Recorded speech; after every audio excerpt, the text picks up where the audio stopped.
Good morning, everyone, and thank you for joining us again this morning. My name is Terry Donovan with the Stout Vocational Rehabilitation Institute, and as usual on these sessions, I'm joined by Heidi Decker-Maurer and Jennifer Gunlock-Klott, and of course, Lucy Miller with Virginia Commonwealth University. As I noted, this is lesson 6 in our series on Social Security and work. A great session, a great series. Today's session is going to be about supporting beneficiaries to take the next step towards employment. As for many of you that have been on before, but for those of you that could be new to these sessions, we will be answering questions during the presentation as well as at the conclusion. So if you have a question for Lucy, please put that in the Q&A section. She and Heidi will be moderating that. For those of you that are interested in CRC credits, you will, for those of you that have registered and attended, you will receive an email from us tomorrow with instructions about how to obtain your CRC credits or even CEUs if that's a preference that you have. We'll talk a bit more about that at the conclusion when we wrap up. So with that, I think we will go ahead and get started.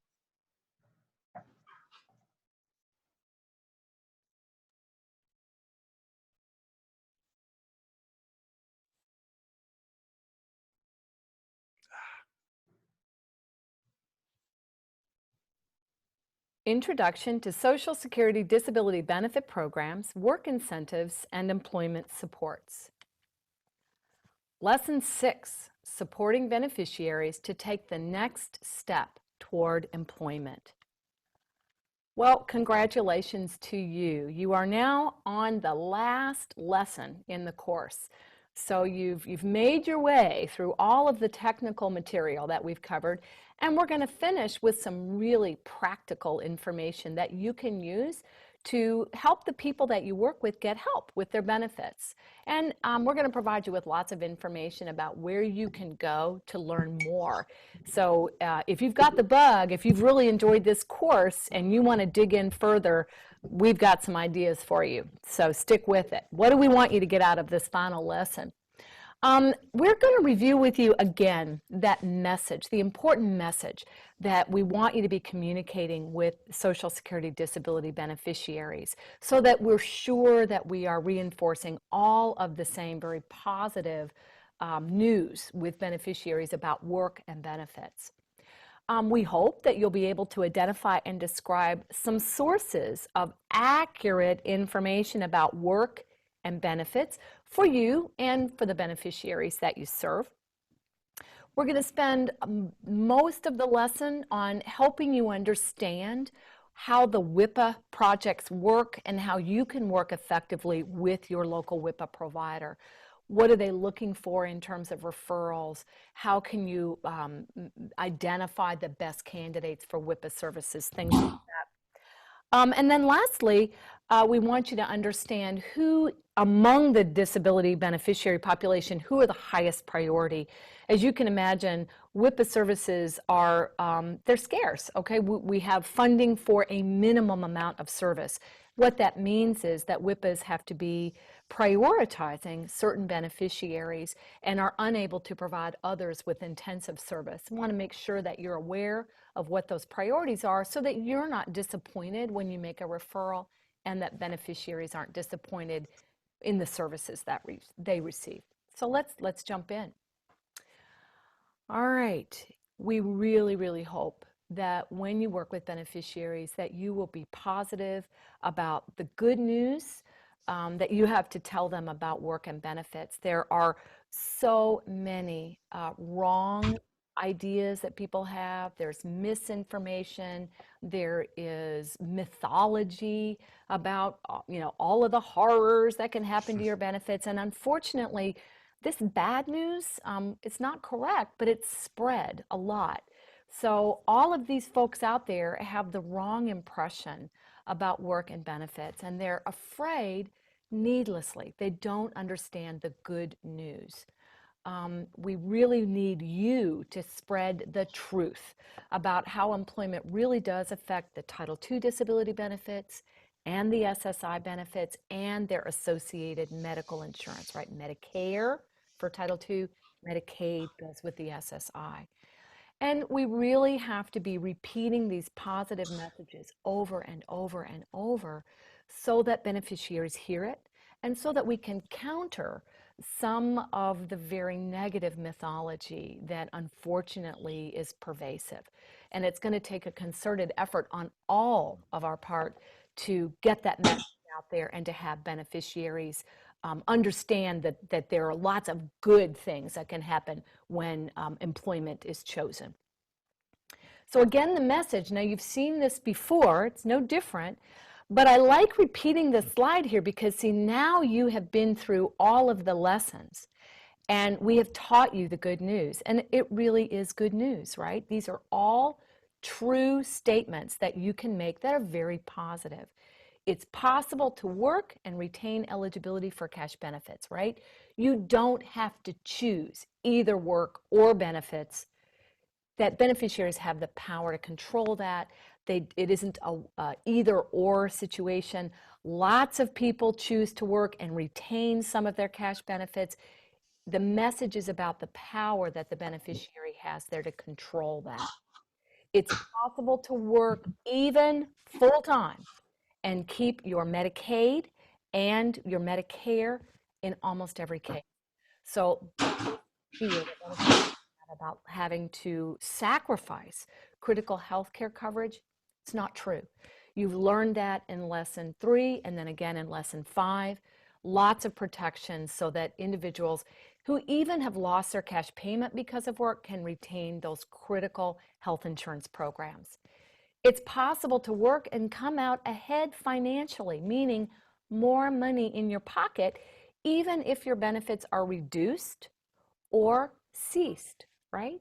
So it's all about financial stability, financial independence, helping people live self-sustaining lives through employment, rather than, unfortunately for many beneficiaries, living in a life of poverty on the benefits. So employment is a great choice to pull yourself out of that poverty and into a more independent and stable financial position.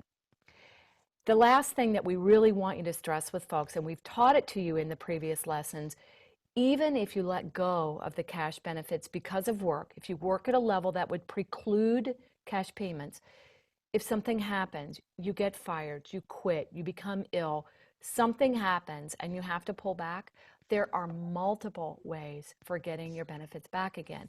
As long as the individual retains the disability, as long as medical improvement hasn't occurred to the point that you wouldn't qualify medically, there are many ways in both of the benefit programs to get benefits back again, and in some cases quite quickly, okay? And that you can control that. This idea that benefits are one time per customer, and if I let them go, I can never get them back again, that's never been the case, and we really need everybody to communicate that over and over.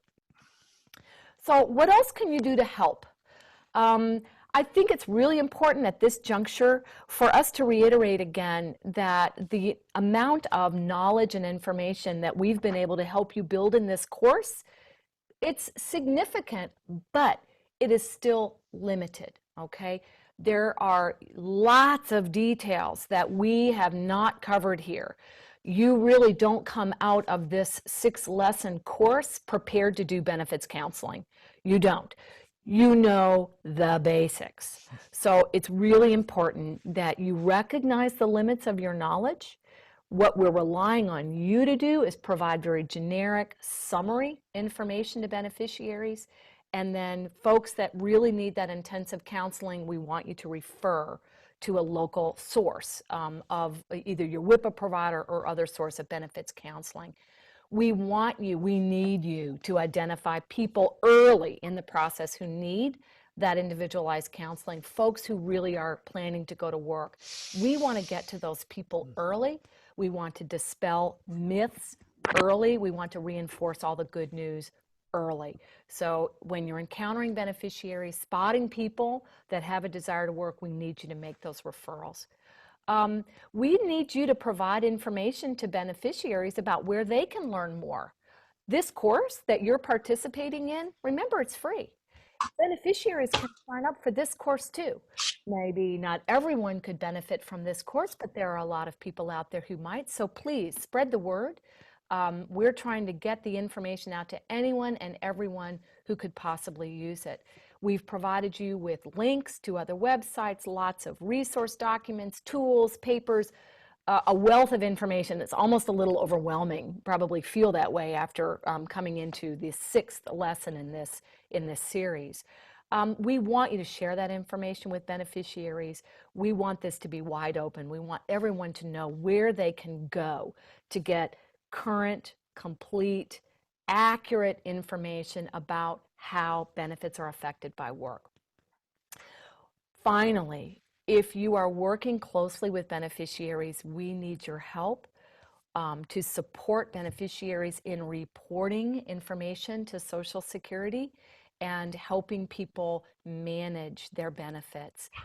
Unfortunately, many beneficiaries have lots of misinformation about what does or doesn't need to be reported, and they get themselves in trouble with Social Security and unfortunately end up in an overpayment or end up suspended when that could have been avoided with a little bit of preventive, perhaps, care. So a huge bonus that we have in having you come through this training is that you are the boots on the ground. You're out there working with beneficiaries. We can teach you some very quick, simple things that you can do to help beneficiaries stay on that straight and narrow and not get in trouble with Social Security and not end up with the benefits messed up, which no one wants to happen. So where can you go to get basic information about benefits and work? Well, we've provided you with a couple of sources here. There are more, but these are the main ones. We don't want you to get overwhelmed. And we have here the Social Security Administration, and their website is amazing. Wait till you see what all is available for public usage on Social Security's website. We also want to introduce you to the Ticket to Work helpline. If you are not familiar with this call center, there is a lot of information available at the other end of the line about an individual's ticket. You can also get a referral to a WIPA program by calling the toll-free line, the Ticket to Work helpline. We'll cover that in a minute. WIPA projects themselves, where to get information about your local WIPA project and what they can do to help. And you may have other local sources of benefits counseling. Lots of states do. That it isn't just WIPA. There are other sources so that you're not overwhelming the one source of benefits counseling available. Lots of states have multiple certified, trained, competent people to help.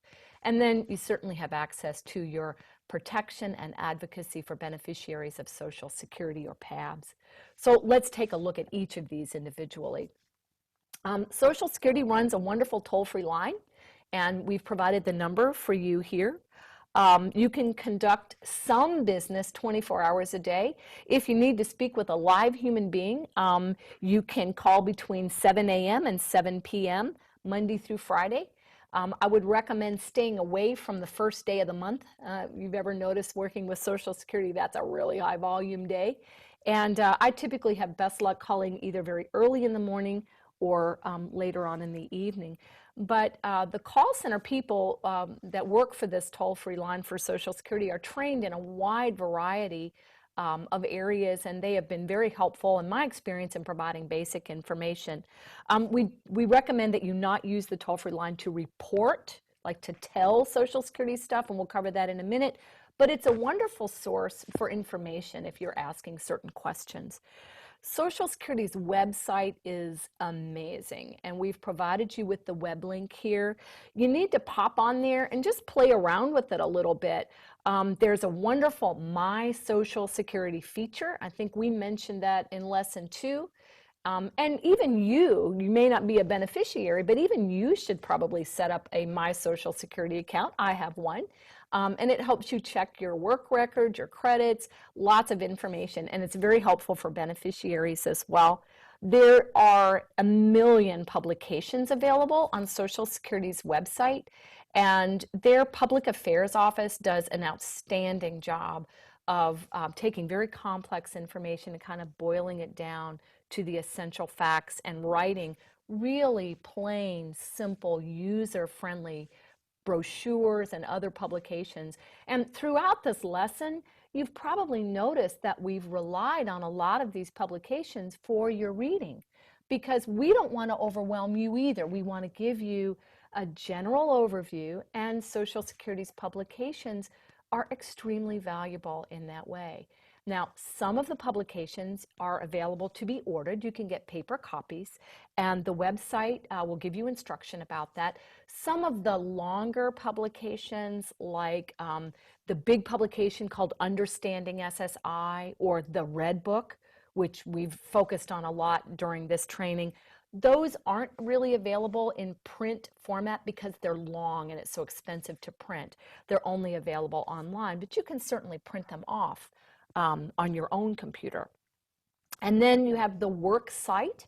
We've provided the link there, and the work site is very valuable for providing information about the Ticket to Work, employment support programs, work incentives. It's really focused on disability beneficiaries with an interest in working and meeting the informational needs of that population.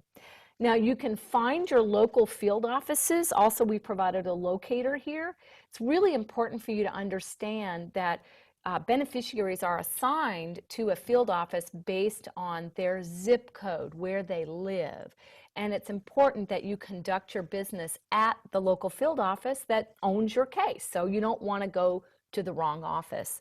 Now, there are times that going to the local office we wouldn't suggest. It is a time-consuming process. Lots and lots of people are there waiting in line, needing to speak with the Social Security employees.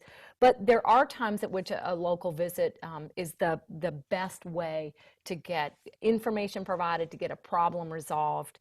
And CWICs can help you understand when a visit to the local office would be necessary as well.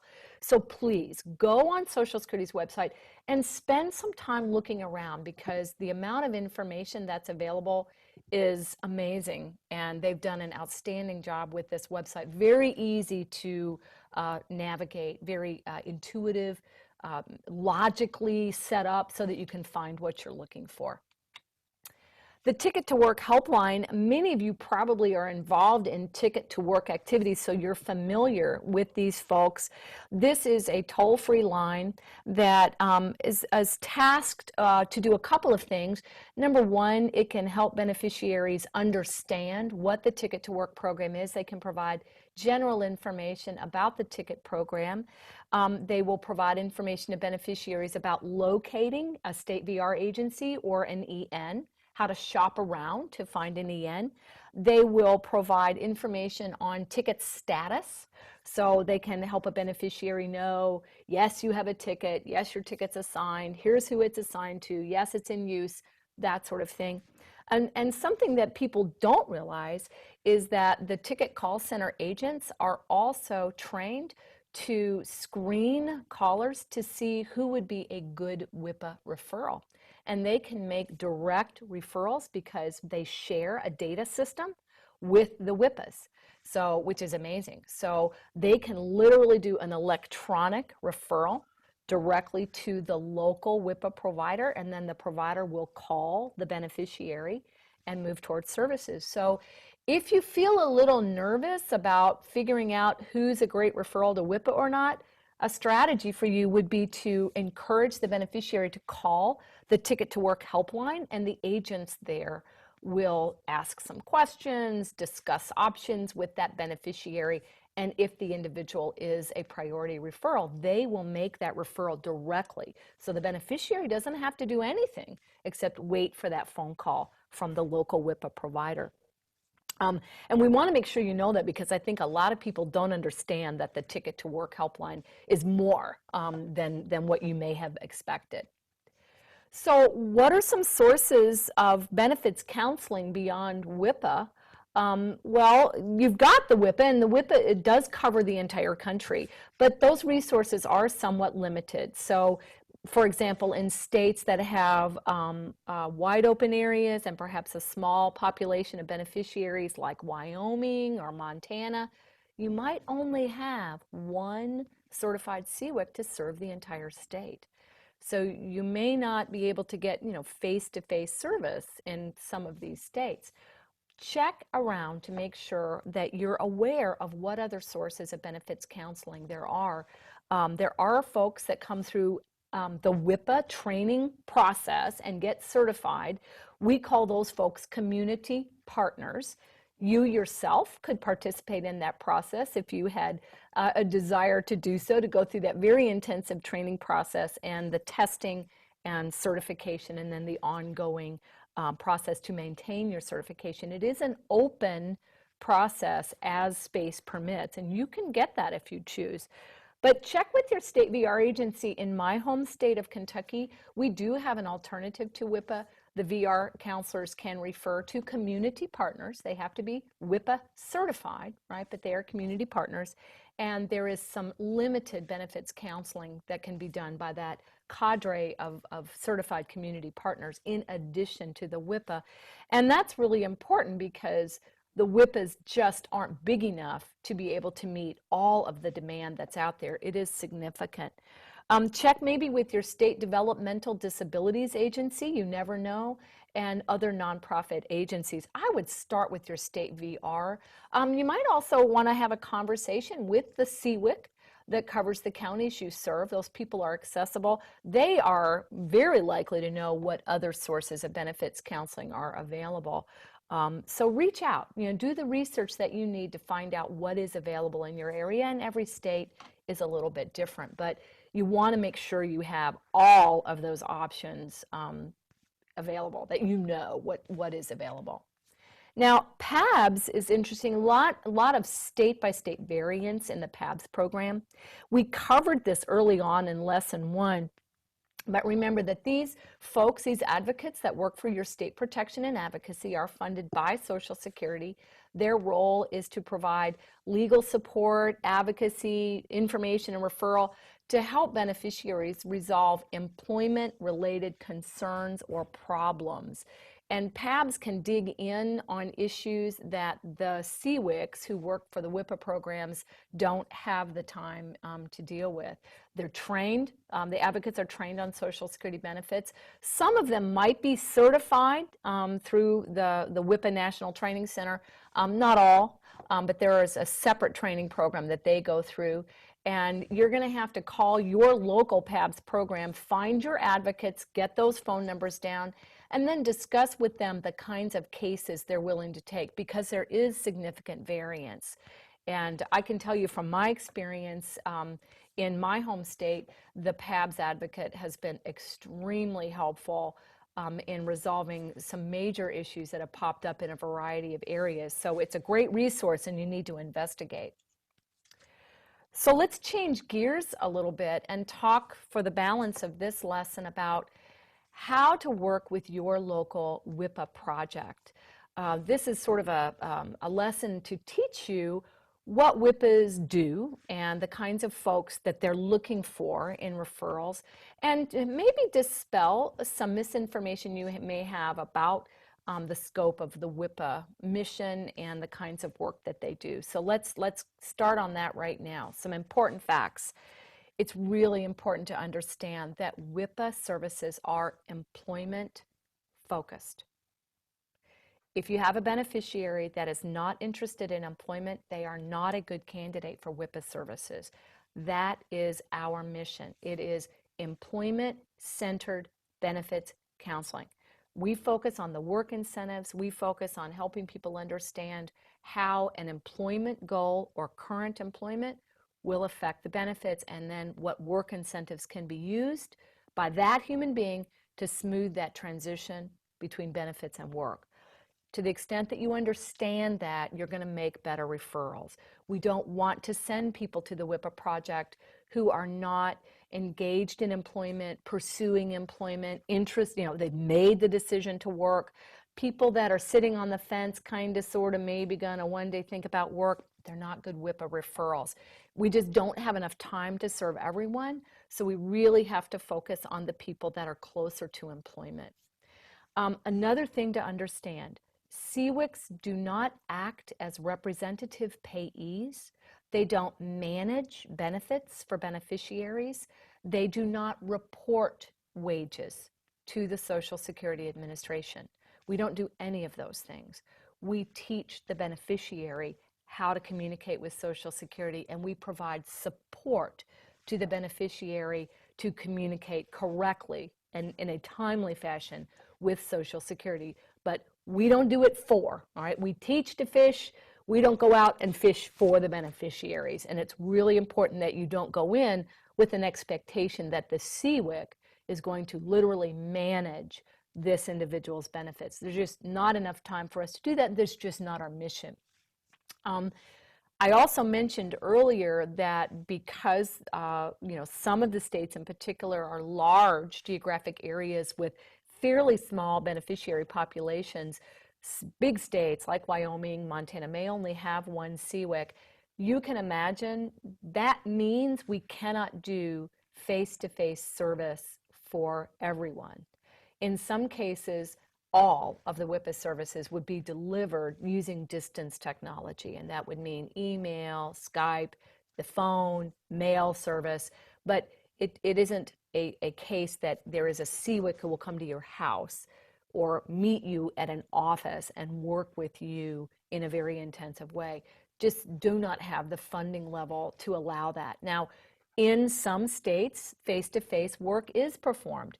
If there's lots of partner agencies, lots of other funding for benefits counseling that takes some of the burden off the WIPA projects, then they can do face-to-face meetings and services. But don't expect that as the norm. So again, find the CWIC who serves your area, call the person, have a conversation, talk to them. What kinds of referrals are you looking for? How do you deliver services? So that when you're discussing WIPA with beneficiaries, you're not building expectations that will make them disappointed when they expected someone to come to their house or meet them in an office, and services that are then offered using distance technology. Some more facts. CWICs are very involved in helping beneficiaries connect with employment services and supports, and we've stressed that in Lesson 1. But it's important that you understand CWICs don't help people find jobs directly. We are not employment services providers, all right? Now, some WIPA projects are operated out of agencies that also provide employment services, some state VR agencies, some agencies that are also ENs or community rehab providers. But the WIPA function is separate and distinct from the employment services, and CWICs are not ever directly engaged in helping people find jobs, keep jobs. We're connectors, right? We're navigators. We help figure out what someone needs by interviewing them and talking about barriers they may have to achieving their goals. And then we help with referrals to local agencies that will meet the needs that the beneficiary has expressed. So we're connectors, right? Linkers, but we don't find jobs directly, so it's something for you to understand. Now, CWICs are trained to work collaboratively with others in the beneficiary's employment support circle. So, if you make a referral to the WIPA project, you should expect the CWIC to reach out to discuss with you, to get releases of information, to send you any written reports, like remember us talking about the benefits summary and analysis report, because we want you to be on board if you've referred someone that you're serving to a WIPA provider for benefits counseling. Expect the CWIC to reach out to you. We do interview beneficiaries and collect information on all of the other agencies that might be involved in this individual's job search, and then we do reach out. Some things that you need to know about limits on WIPA service, because Social Security, in most cases, fully funds the WIPA providers. There might be some additional funding, but Social Security has very specific requirements of these WIPA projects. There are services that they must do, and there are things that they are prohibited from doing. For example, CWICs are not permitted to assist individuals to apply for Social Security benefits. A person who is not already receiving benefits isn't eligible for WIPA services, and that is something that a CWIC absolutely cannot help with. So that's something for you to know. Don't refer people to the WIPA program who are struggling to establish eligibility. That there's nothing we can do to help with that. And we're not permitted to represent beneficiaries in the appeals process. We can provide information about the appeals process and should provide that. We can provide support from behind the scenes, but we can't act as an attorney or a representative. We don't go to in front of an administrative law judge or down to Social Security representing a beneficiary. If there is some representation needed, the better source for that would be the PABS project, not WIPA providers. So here are some tips. We're going to give you some very specific tips about how to refer people to the WIPAs, how to work really collaboratively and effectively with them. And the first one is to refer eligible people, right, and who are high priority. There is nothing that will kind of sour your local WIPA program on you than you sending all kinds of people to them who are not eligible for their services or who might be eligible but are a very low priority. So make sure that you check to see that people are eligible, and there are handouts that we've provided to you that describe eligibility. It's not very difficult. You have to be at least 14. You cannot be older than full retirement age unless you're still getting a disability benefit. You have to have already been found eligible for a disability benefit from Social Security. So that's pretty wide open. But beyond that, there are certain beneficiaries who are higher priority, and we will teach you what those priorities are momentarily. And these are priorities that have been established by Social Security, the funder. So CWICs are bound to adhere to these priorities. Now, any eligible individual who contacts the WIPA project will get basic information and referral service. We don't hang up on anybody. If you're eligible, we will attempt to answer the questions that you have and provide summary information. But we don't provide that intensive, individualized, ongoing service. We don't really dig in with beneficiaries unless they are a member of one of the priority groups. So that's something to know. We're not going to hang up on folks. So an eligible individual who gets to a CWIC and has some generic questions, information and referral services in a very global sort of generic sense will be offered. It's just not that that person may not qualify for that really customized, the report writing, the assessment of all the benefits, all that analysis, and then the specific advice and information about work incentives. Now, beneficiaries who only need I&R services, if you prefer, you can certainly just refer them to the Ticket to Work helpline. I think I mentioned this earlier. If you're a little nervous about doing the triage to figure out who's a priority referral, if you have people call the Ticket to Work helpline, the agents there are trained to do that triage, to ask questions, and to determine who is a good priority, and they can make that referral directly, which is an advantage they have that you don't have. You can certainly, the contact information for the WIPA projects is available online, but that's not quite the same as having the Ticket to Work helpline use that shared data system to communicate that referral electronically, which is a tremendous advantage. Now, here are the priorities, and don't overcomplicate this. It's really not difficult to understand. It's all about how close the beneficiary is to employment. And this makes a lot of sense because Social Security wants to make sure that we do everything we can to avoid overpayments, right, and benefits mess-ups. And so the highest priority beneficiaries are going to be people who are already working or involved in self-employment. You'd be surprised how many beneficiaries are operating small businesses. And they have to be people who have a need for and an interest in receiving individualized work incentives planning and assistance. We'll have to get some information from Social Security, and we need the beneficiary's permission for that. Some people may not want it.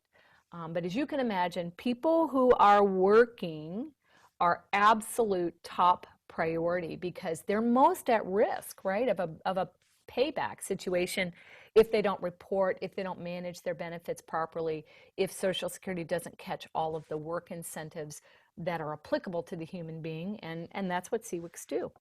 So that's top priority. Priority group 2, people who are actively pursuing employment. So these are folks that have decided they're going to work. They're not on the fence about it.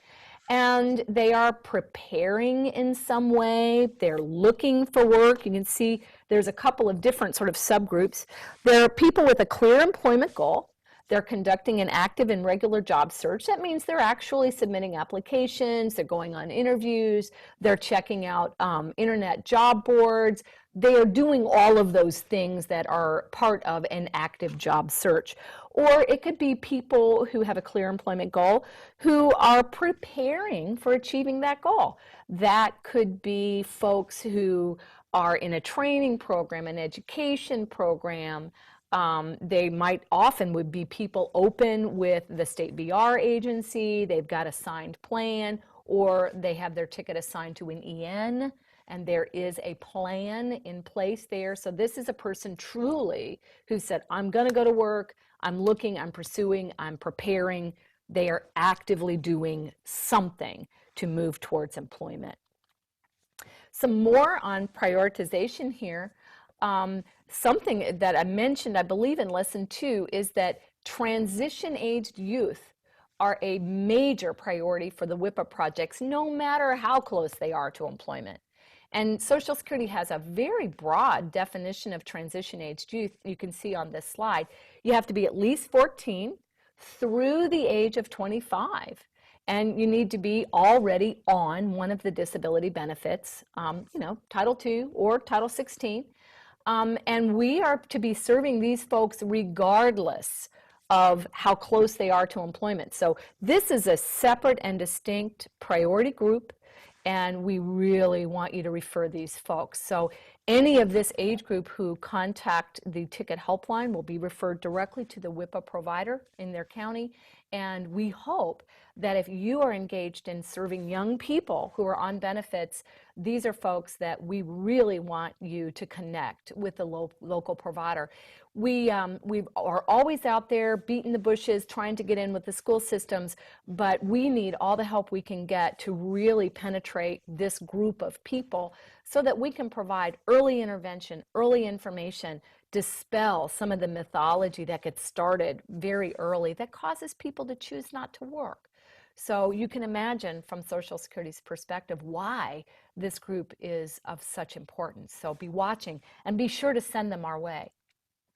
The second tip is, this sounds so commonsensical, like we shouldn't even have to say it, but you'd be surprised how often agencies don't follow a WIPA projects referral process because they don't know what it is, all right? And there is variance. Different projects do things differently. So if you have a catchment area that your agency serves or that you serve, you need to find who serves your county or counties or state, and then you need to reach out and have a conversation about how do you want me to make referrals. And different agencies can do things extremely differently. For example, some agencies say we only accept referrals through the Ticket to Work helpline. If that's the case, you need to refer everyone to the Ticket to Work helpline where they will be assessed, triaged, and then referred. Other folks would accept a third-party referral. You might be able to fill out a referral form and mail it in. Some projects require the beneficiary or their designated representative to call the WIPA provider directly.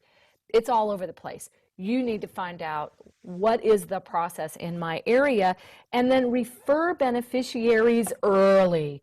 There's nothing that upsets a WIPA provider more than a referral being made when a beneficiary is in crisis. We understand that that can't be avoided sometimes, but we're hoping that you will help us with some prevention, early intervention.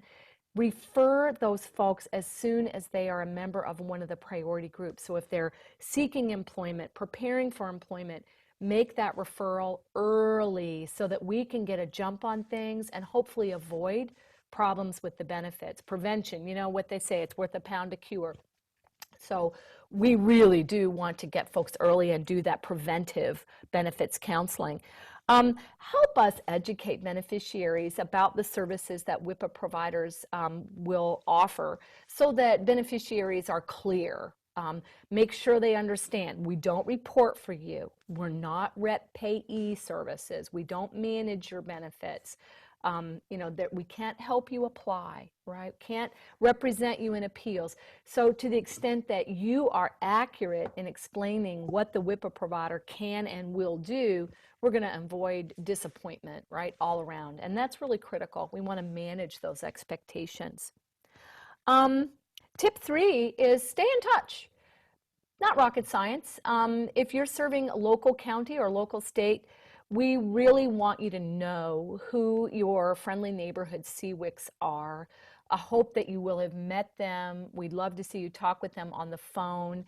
If you're working with shared beneficiaries, folks that you're providing employment services to or maybe case management to, we want you to work as collaboratively as possible.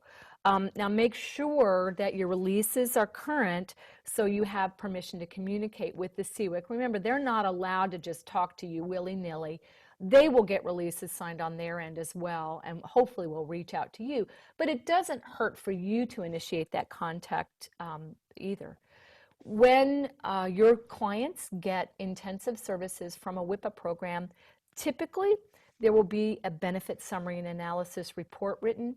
We typically want to mail that to you. We're available, our staff, the CWICs would be available to explain the contents of the BSNA to you. This course would help you understand those reports a lot. We hope that that's an outcome at least. We want you to ask questions and feel free to reach out so that we're all working together towards that same outcome of self-sustaining employment, and that we're communicating the same positive message to beneficiary. When benefit problems or concerns pop up, job coaches, case managers, you tend to have more intensive contact with beneficiaries than the average CWIC would. You're probably going to be aware of a problem before the CWIC, or you might be. Get that person back to their CWIC. Remember, we don't really have services that are time limited. So as long as the beneficiary meets the eligibility, they're still receiving benefits, they have an interest in work, we can reestablish contact, and we don't close cases per se unless a beneficiary says I no longer want service, or unless they become ineligible for the program, like they were terminated from benefits for medical reasons or something. So if you can identify problems early, refer for help early, we can probably resolve those issues quicker and hopefully even avoid them. So how can you help beneficiaries communicate with Social Security? This is critically important. Don't assume that beneficiaries understand what they're supposed to report to Social Security or how. They don't. Just assume they don't. Now, in the materials that we've provided for this lesson are some super handy quick reference sheets or tip sheets. There's one that's referred to here in the first bullet. I believe it's entitled Tips for Reporting for Beneficiaries. It was written for you to share with beneficiaries, and it explains everything that you need to report when you get a Title II disability benefit, and then the things that need to be reported for Title 16. And it provides simple, practical, hands-on advice for how to report.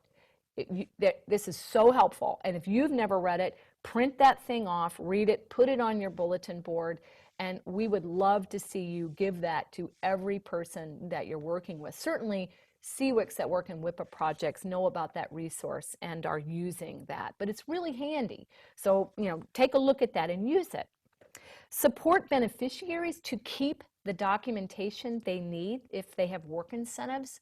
I think it's pretty clear that some of the work incentives are high maintenance, IRWIs, right? Impairment-related work expenses, blind work expenses, certainly PASS, the plan to achieve self-support.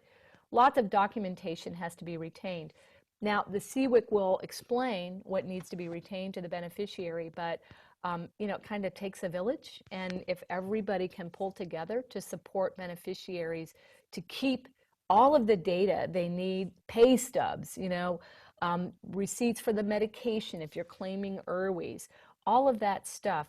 We need everyone working together to support the beneficiary so that we avoid problems and, heaven forbid, make sure that there's not an overpayment.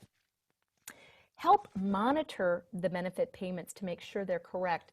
Social Security beneficiaries often think, well, I reported my wages to Social Security, so the check I'm getting must be right. Right? Wrong. Don't assume. All right, so if you reported and you're on SSI and you're working, you should see a reduction in your cash payment in about 2 months, right? So if that second month comes around and that check didn't go down, something's wrong. All right, identify that problem, get the CWIC involved, we can resolve it.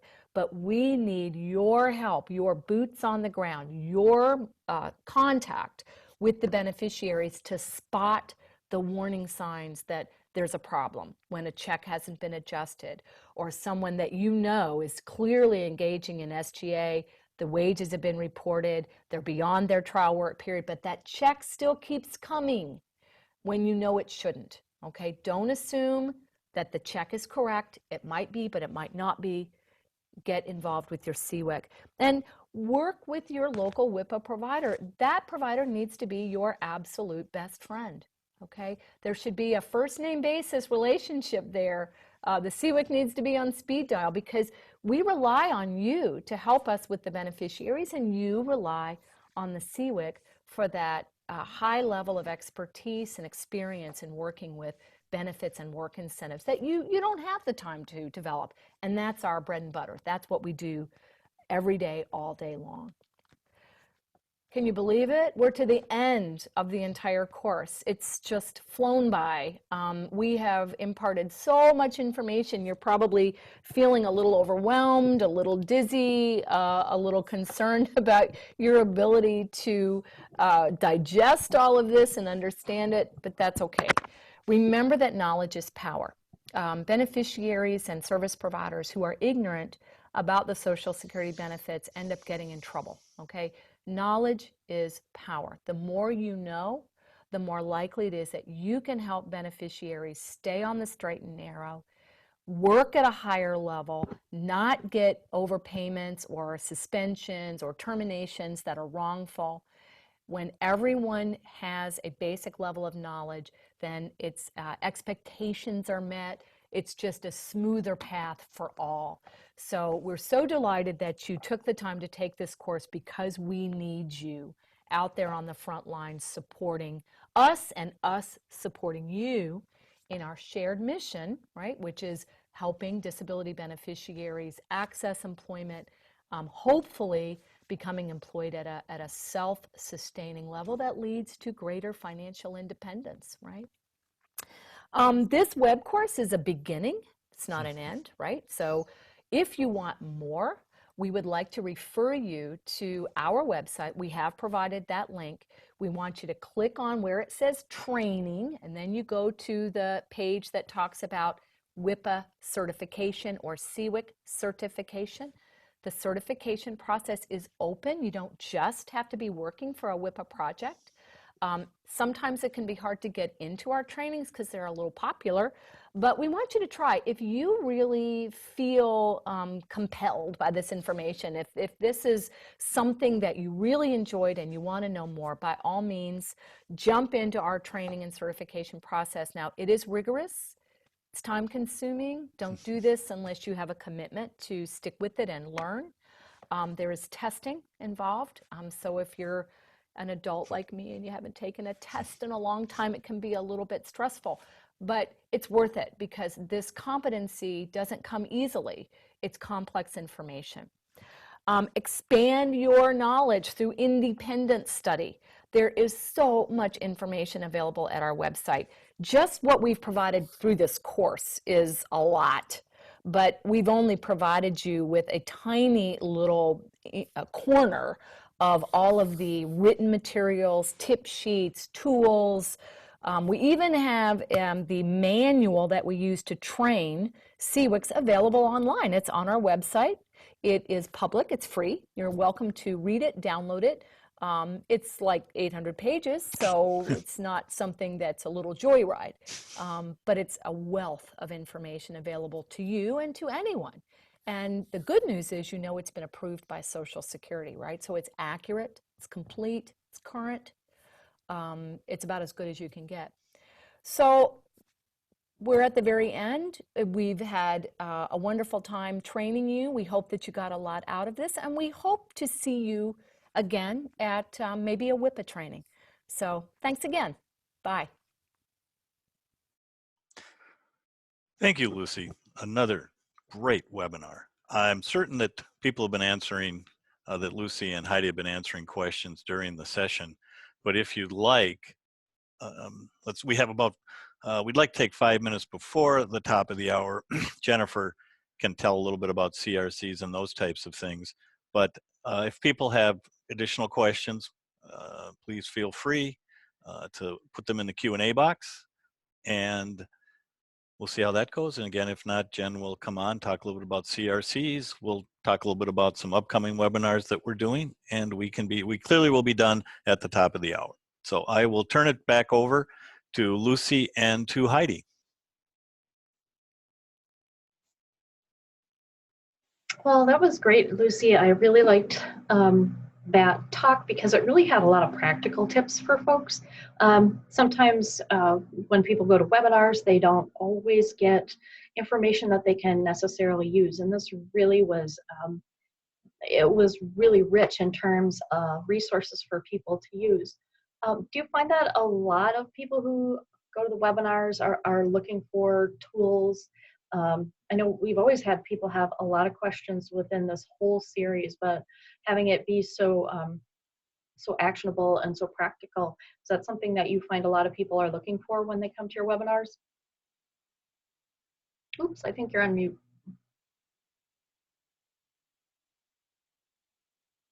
Yes, there we go.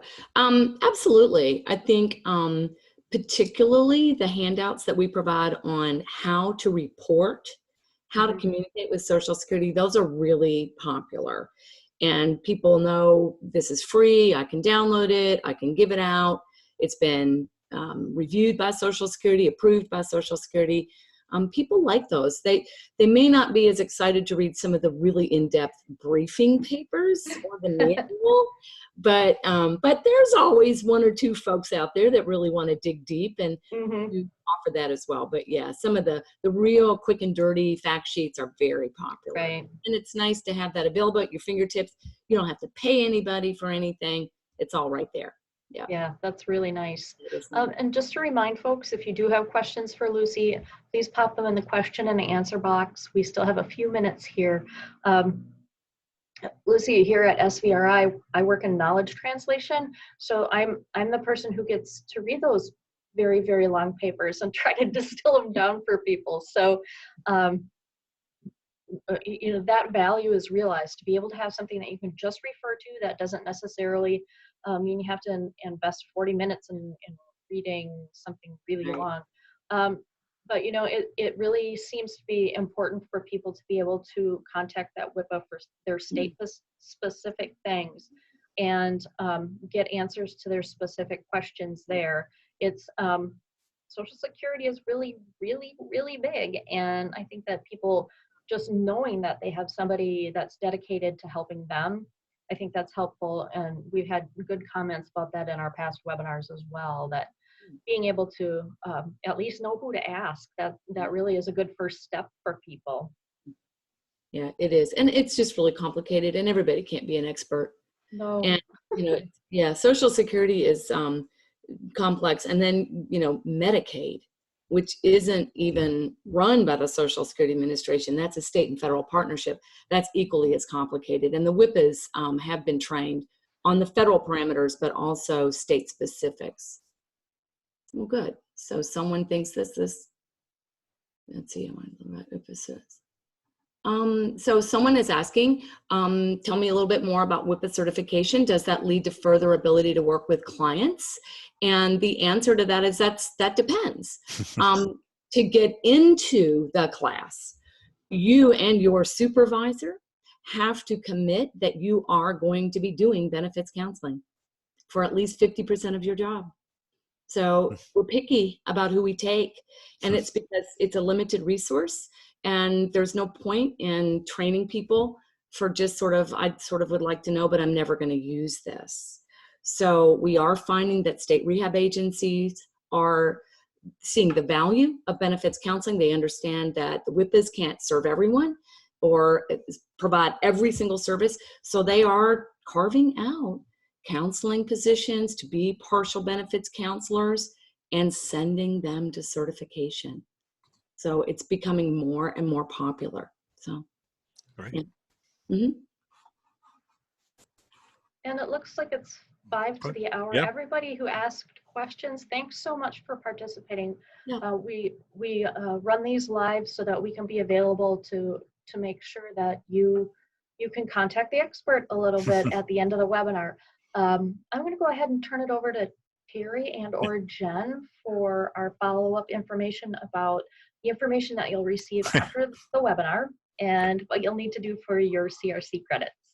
Lucy, Great. thanks so much for answering questions today. Thank you. I know that it was in the chat box. I'll make a quick note. All the webinars that we've been doing in this series are posted in the Community of Practice site on the Project E3 site. So if you missed a couple in the series and want to revisit those, you can do that by going to the Project E3 site, registering for the Community of Practice and reviewing those as well. But I also encourage you, if you are interested in even just the program that Lucy talked about with the additional handouts, not the certification program, but this particular piece that VCU was willing to provide to us. If you go through that entire program and do some of the homework as Lucy described, you can also get a certificate for that. We will not be providing certificates for these because you're not doing all the work that would be entailed with VCU. But again, maybe a piece in between, and in response to the question that was earlier, perhaps WIPA certification may not be in the cards for you at the moment, but you may want to go through the entire course through VCU as well.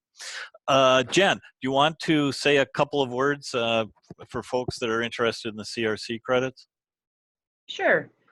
For folks interested in obtaining the CRC for today's webcast, an email is going out tomorrow with instructions on how to log into the COP website and access you'll be able to access the webcasts and CRCs page. This page has all of our archived webcasts with resources and evaluations. The evaluations are where you can request a CRC for each webcast. Also, I want to mention for all the call-in listeners today, you will receive an email tomorrow that states you didn't attend today's webcast. Unfortunately, our platform doesn't recognize all the call-ins. However, you can still go into the COP, fill out the evaluation, and receive the CRC as well. Thanks. Good to know. Yeah, we don't want to confuse you. We're trying not to confuse you. In the last minute or two, our next webinar will be October 24th. The presenter will be Ellie Hartman, who has been the lead individual on the Promise Grant in Wisconsin, but is also part of the National Promise Initiative. And they have been in the process of looking at all the research that they have been doing through the 5 years of the Promise Project. And so Ellie is going to talk about some of the things that they have learned in the Promise Project that she believes could be applicable in the public VR program or even a private VR piece. So we encourage you to come and attend that. If you have registered for any of our webinars, you will get notification of that particular webinar as well. And with that, I have us at about a minute before the hour. Thank you again for all of you that have attended, particularly those that have listened to all 6. We really appreciate the support. We hope you have found these useful and beneficial and can join us in future webinars. And with that, thank you, everybody. We are done. Thanks, everyone. Bye-bye. Bye-bye.